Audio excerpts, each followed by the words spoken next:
Welcome to our channel. Today, we're going to guide you through the process of activating your PayPal Prepaid Mastercard. So, let's get started. Once you receive your card in the mail, the first step is to go to the PayPal Prepaid website. You'll need to log into your account, or create one if you don't have one already. After signing in, locate the Activate Card option in the menu. Click on it to begin the activation process.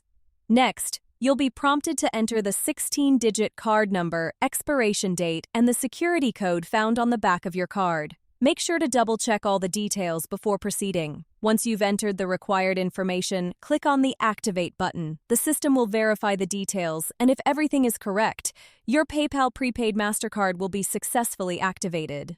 It's essential to remember that the activation process may take a few moments to complete, so please be patient.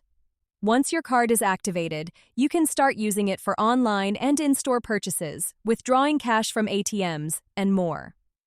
Now that your PayPal Prepaid Mastercard is ready to go, you're all set to enjoy the convenience and benefits it offers. Don't forget to like this video and subscribe to our channel.